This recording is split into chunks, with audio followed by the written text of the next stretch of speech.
e nós vamos abrir a palavra do Senhor na primeira carta de Pedro, no seu capítulo de número 1. Estaremos lendo todos juntos o verso 18 e 19. Lembrar que a Sirlene é irmã da nossa irmã Vivian, né? Quem lembra aí, né? Então, a alegria. E o cunhado, né? Vamos ler, então, juntos, a uma só voz. 1 Pedro, capítulo 1, verso 18 e verso 19. Vou copiar o pastor Guilherme aqui, ele gosta de contar, então a gente vai no 3, né? Então vamos lá, a partir do verso 18. 1, 2, 3. Sabendo coisas perecíveis, como prata ou ouro, que vocês foram resgatados da vida inútil que seus pais lhe legaram, mas pelo precioso sangue de Cristo, como de um cordeiro sem defeito e sem mácula. Deus nos abençoe e aplique as verdades da sua palavra em nossos corações. Ouvindo de um pastor que celebra com bastante intensidade quando ele tem a notícia da venda do Neymar para o Barcelona. Acho que foi o Barcelona especificamente. E as pessoas estranharam aquela comemoração dele pelo fato de como pode celebrar uma quantidade enorme de dinheiro que foi gasta para a compra de um jogador.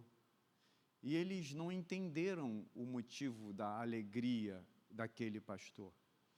E o pastor começa a se alegrar e dizer: ele foi pago a esse preço porque ele merece. Ele merece porque ele é um craque. Mas eu estou feliz e celebrando porque ele pagou um preço muito alto e eu não mereço nada. Olhar, queridos irmãos, para essa realidade aqui confortadora, que o apóstolo Pedro está escrevendo essa carta belíssima para a igreja, para os cristãos que estão dispersos, os cristãos que estão sendo perseguidos, que estão passando por marginalização. Eles são pessoas sem poder político, sem riqueza, sem prestígio social.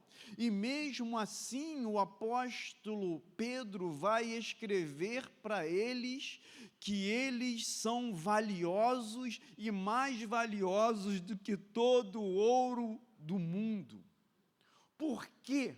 Porque eles foram comprados, e foram comprados, queridos irmãos, não com riquezas corruptíveis, mas eles foram comprados com o próprio sangue de Jesus. E aqui, meus amados irmãos, o nosso coração, ele deve se elevar de grande alegria pela grande obra de redenção. O preço que ele pagou por cada um na cruz do Calvário. Celebre por isso. Celebre porque ele pagou um preço caríssimo, a sua própria vida, e um preço valiosíssimo para quem não tem valor algum. Eu me lembro de uma palavra de um pastor ex-batista, reformado, chamado Franklin Ferreira, e ele fala de maneira muito própria essa realidade sobre a obra de Cristo na nossa vida. Ele vai dizer, é como se alguém fosse no mercado dos escravos. Eu me lembro dessa declaração dele e me emociona. E ele vai, o comprador, com grande quantidade que poderia investir e gastar, ele vai no mercado de escravos para comprar um escravo. E ele, ao invés de escolher os melhores escravos, ele escolhe os piores escravos e paga um preço altíssimo. Foi isso que Cristo fez por nós que éramos os piores, e ele paga um preço altíssimo. Olhe comigo, meus amados irmãos, no verso de número 18, onde diz: sabendo que não foi mediante coisas corruptíveis, como prata ou ouro, que fostes resgatados do vosso fútil procedimento que vossos pais legaram. Percebam essa palavra, resgatados do vosso fútil procedimento que os vossos pais legaram.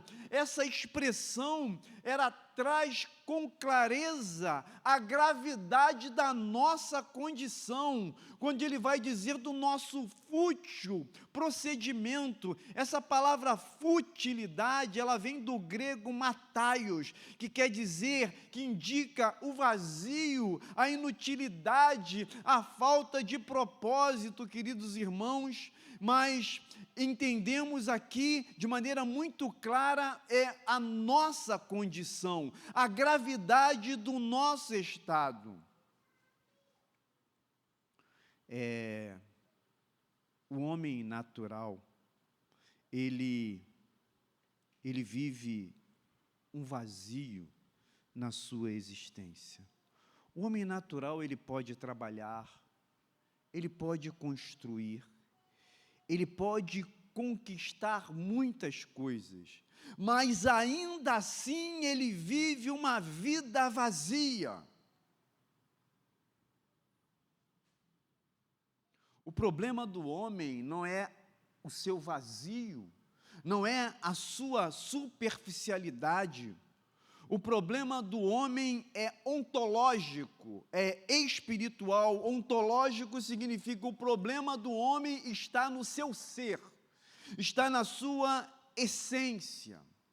E, queridos irmãos, o apóstolo Pedro, ele vai apontar sobre essa gravidade, e eu gostaria que você então gravasse essa palavra sobre a gravidade do nosso estado, do nosso pecado, e atentarmos para o valor da nossa salvação. Esse é o nosso tema, o valor da nossa salvação. E Pedro vai trazer essa condição dizendo: do vosso fútil procedimento que vossos pais legaram a vocês. Isso aponta, queridos irmãos, para a nossa tradição pecaminosa, para a nossa cultura vazia, para a nossa natureza herdada.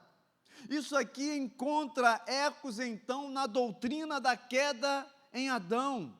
O pecado, então, ele não é aprendido, o pecado, ele é herdado. A palavra de Deus vai: eu nasci em pecado e em pecado me concebeu a minha mãe. Então, o problema, meus amados irmãos, do nosso fútil procedimento está desde o nosso nascimento. E aí, então, nós entendemos o primeiro ponto do calvinismo. Quem lembra? Vamos lá, Edmilson, tu que é um bom aluno na classe catecúmena, qual é o primeiro ponto do calvinismo? Pode falar, Márcio. Quem falou?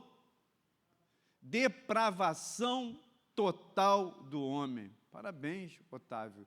Depois de ter passado muito tempo na catecúmenos, ainda lembra. Acho que ele está estudando isso, hein?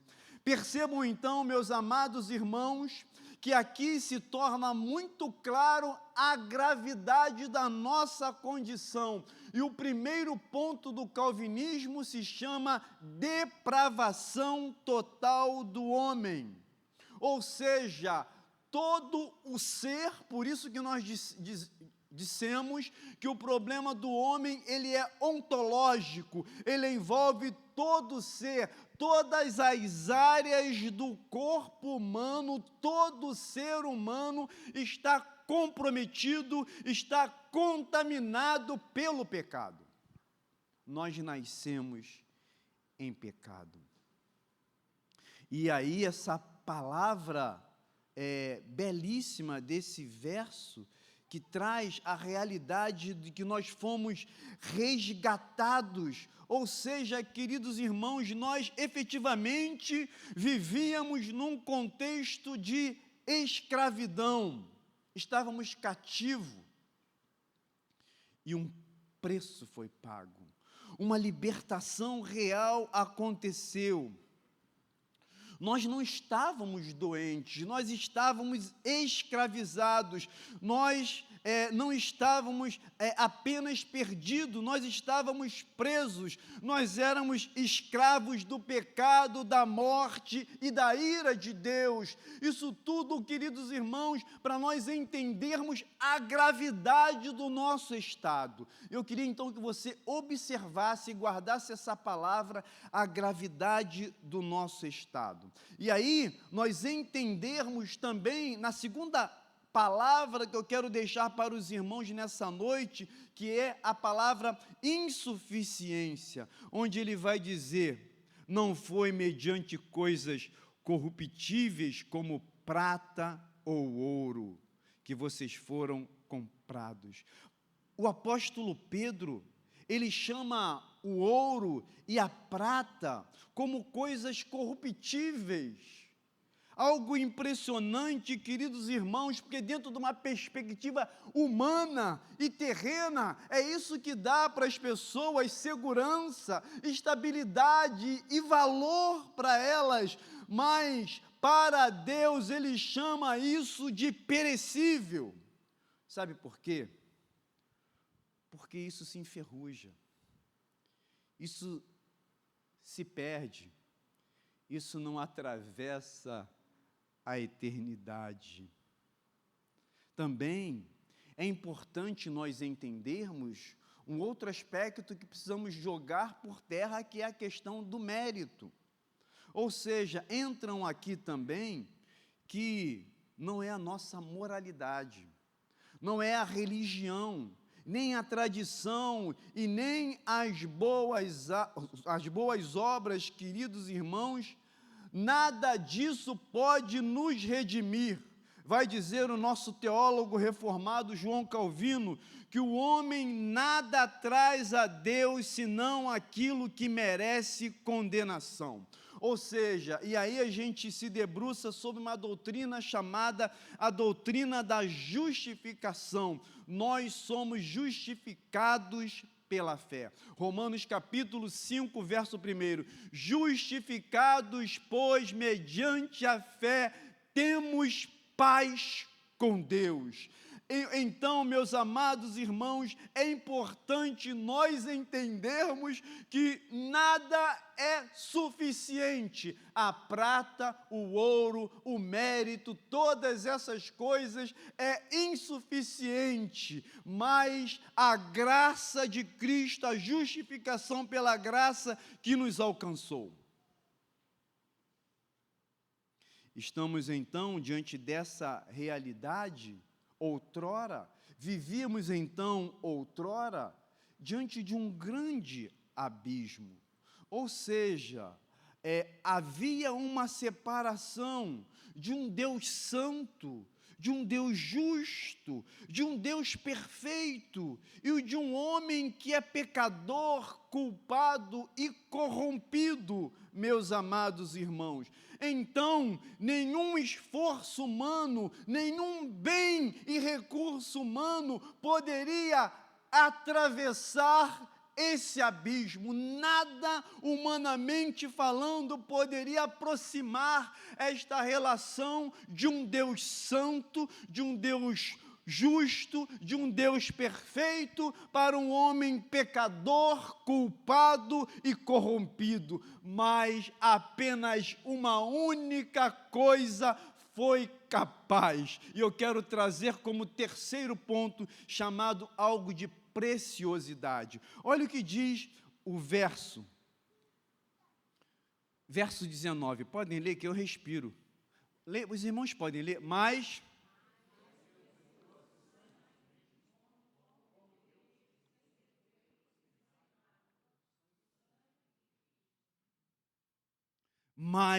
pelo precioso sangue, como de cordeiro, sem defeito e sem mácula. Percebam, amados irmãos, a preciosidade do sangue, e melhor, o apóstolo Pedro chama isso de precioso, porque o sangue de Jesus, o seu sacrifício na cruz, um sacrifício vicário, ou seja, substitutivo. Cristo morreu em nosso lugar, e aqui, meus amados irmãos, está o ponto central da nossa teologia reformada, uma substituição penal, ou seja, Ele levou a nossa culpa. Estou lembrado, já vou eu cantar, né? Ainda bem que tu está aqui para me ouvir cantando, né, Meire? Falecido Cláudio Claro, uma bênção. Tabernáculo de Davi, quem lembra? Disco vinil. Cristo levou sobre si as nossas dores, Ele levou sobre si as nossas transgressões.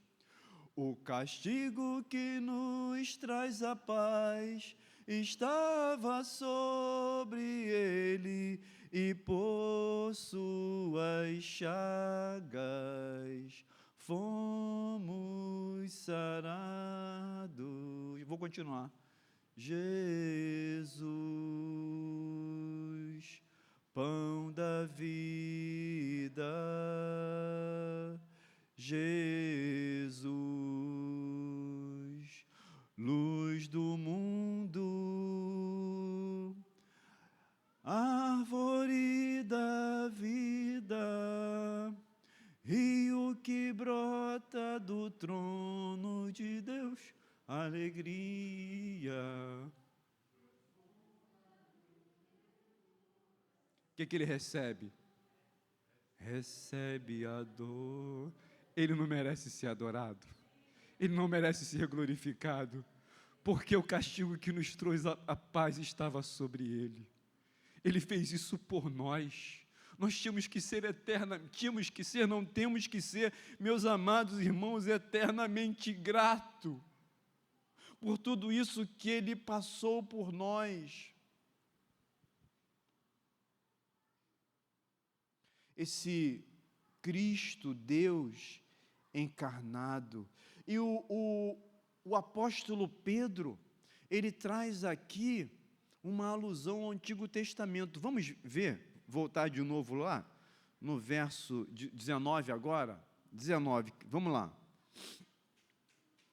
Mas, pelo precioso sangue de Cristo, como de um...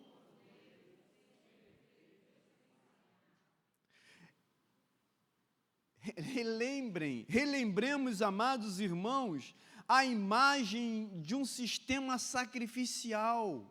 Lá no Antigo Testamento, em Êxodo 12, onde era oferecido um cordeiro para a Páscoa, os sacrifícios levíticos, todos aqueles atos são apenas sombras, irmãos, do verdadeiro cumprimento em Jesus Cristo. E é isso que o apóstolo Pedro, ele vai trazer aqui, trazendo até uma menção do Antigo Testamento. Ele vai dizer, porque este cordeiro,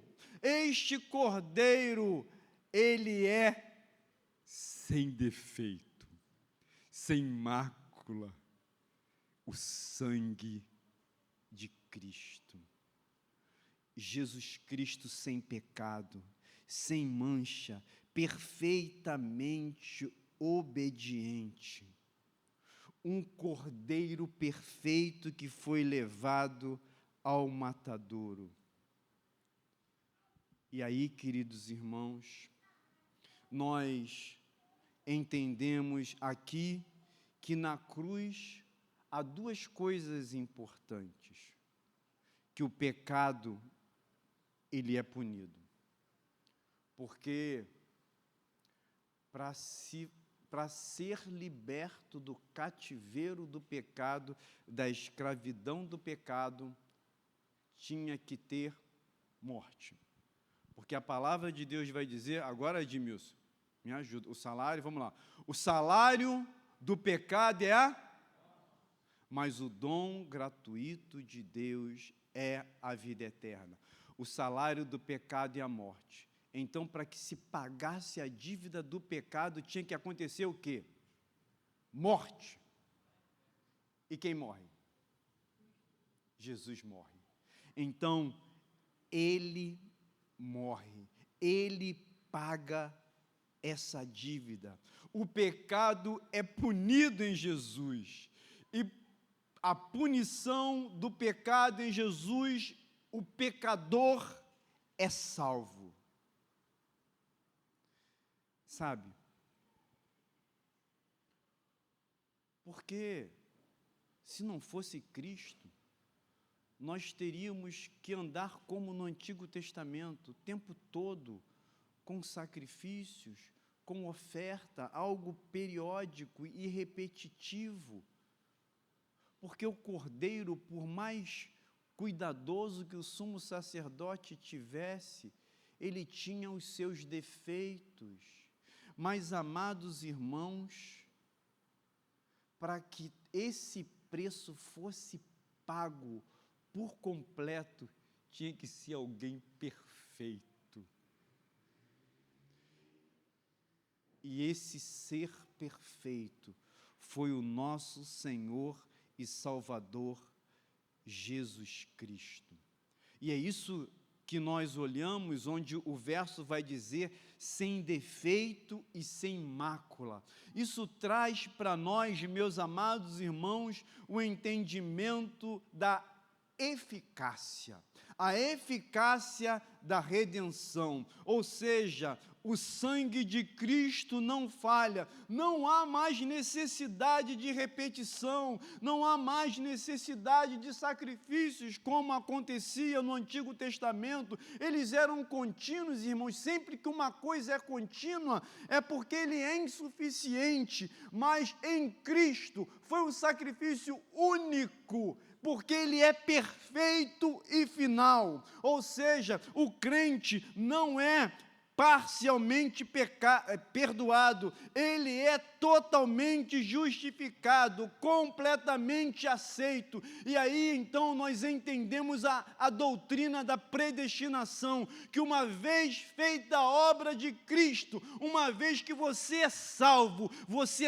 para sempre, não se perde salvação, não por causa dos nossos méritos, não é por causa de nós, mas é por causa de Jesus, é pela graça dele.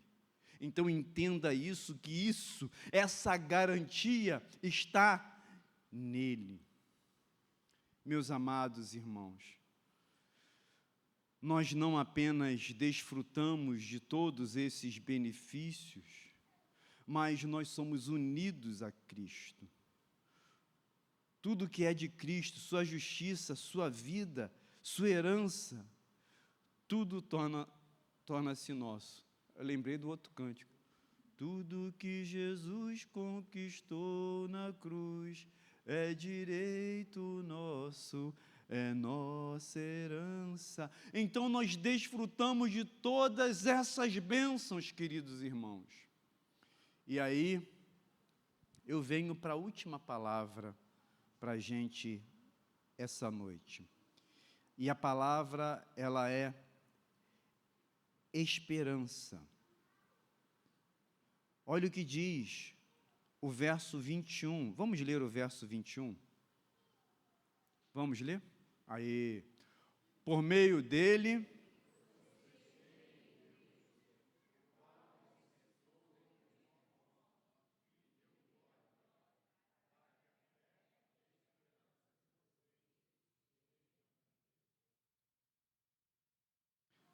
Eu não sei como é que está a tua vida.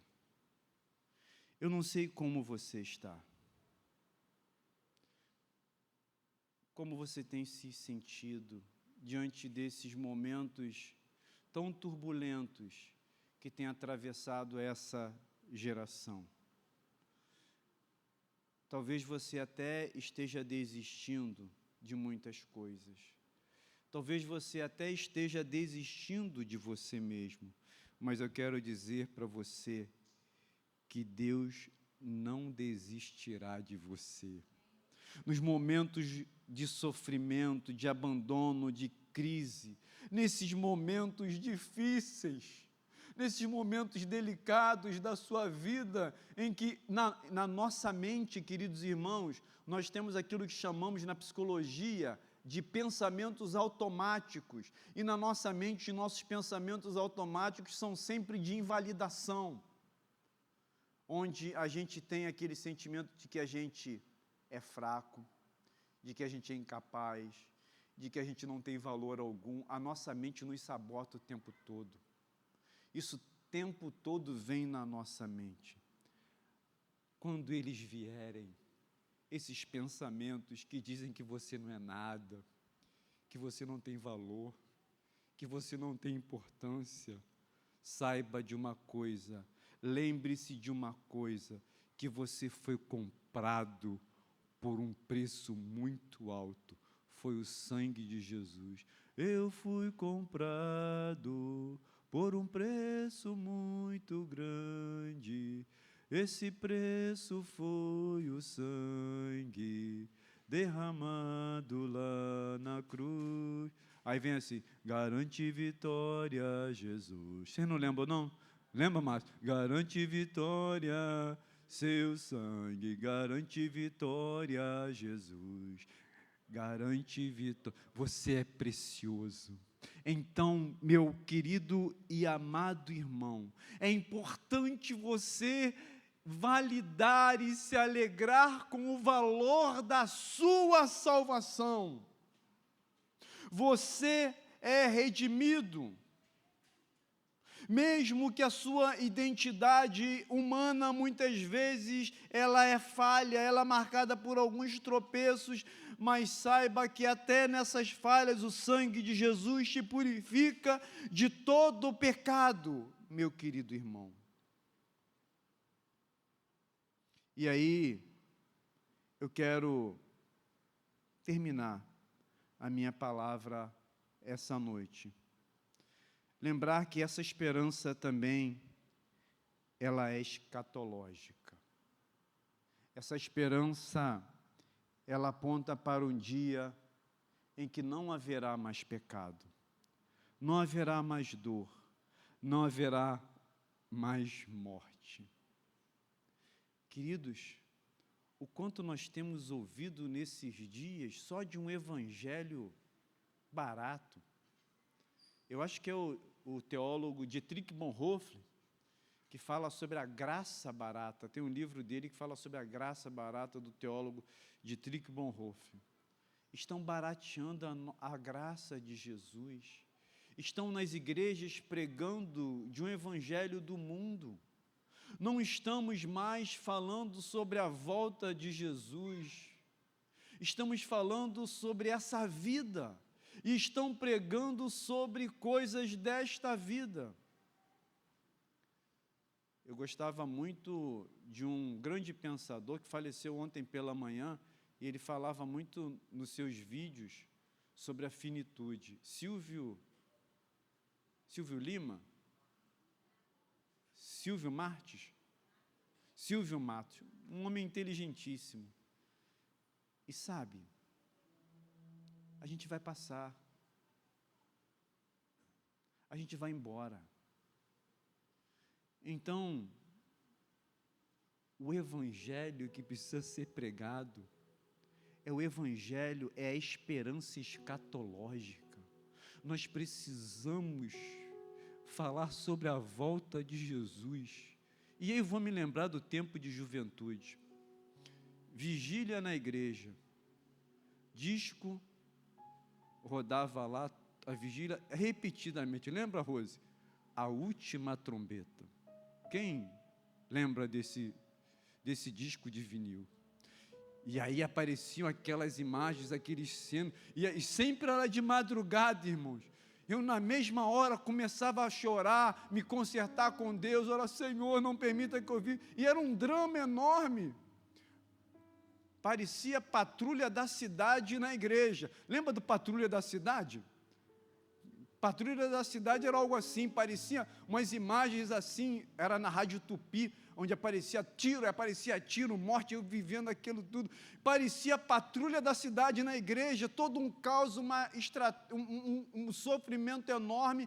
E sim, trazia uma dramatização, mas a gente falava sobre a volta de Cristo. Nós precisamos falar que Cristo voltará. Precisamos falar sobre essa esperança escatológica. Estamos diante de um povo e de um evangelho tão superficial que tem se pregado, que só se fala de cura, de prosperidade, de coisas. A nossa esperança está nas coisas lá do alto. Diz a palavra: se a nossa esperança está nas coisas deste mundo, nós somos os mais miseráveis de todos os homens.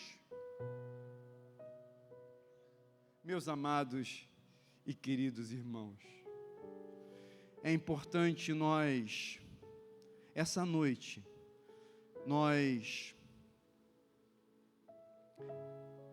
entender o valor da nossa salvação. Valorize tudo isso, toda essa obra que Cristo fez na cruz por você.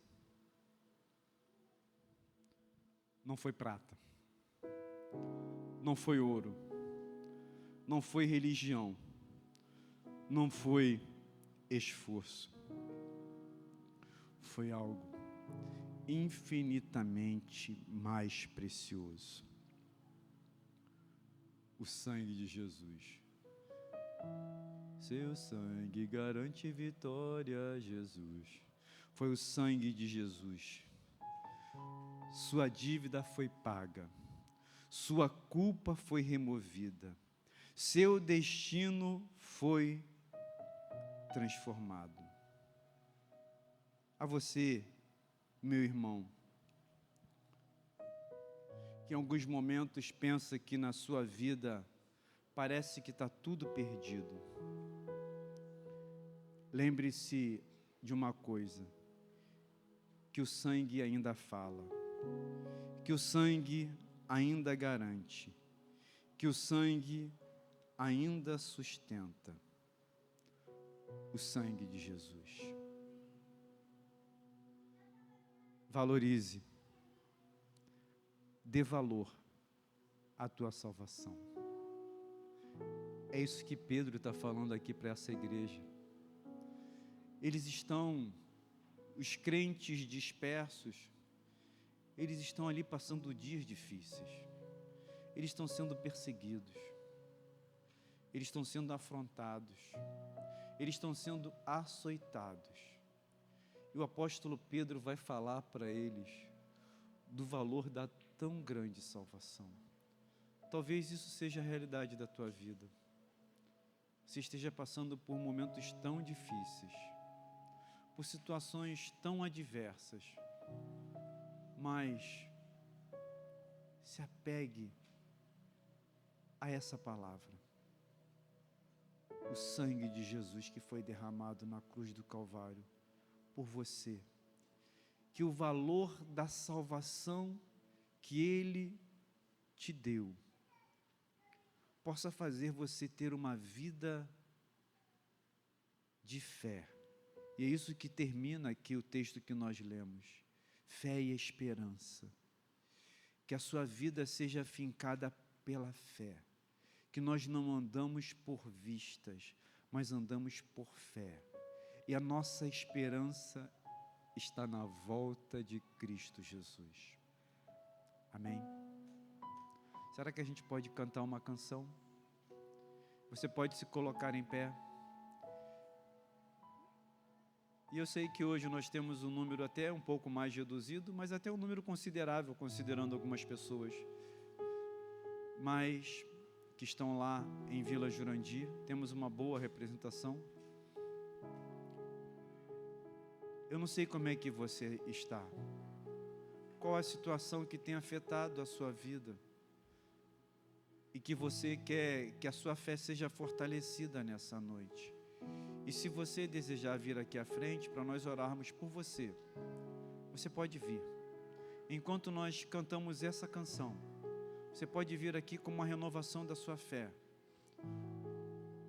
A gente vai ter esse momento aqui, se for um desejo teu, de vir aqui para que nós possamos orar por você e com você, enquanto cantamos essa canção.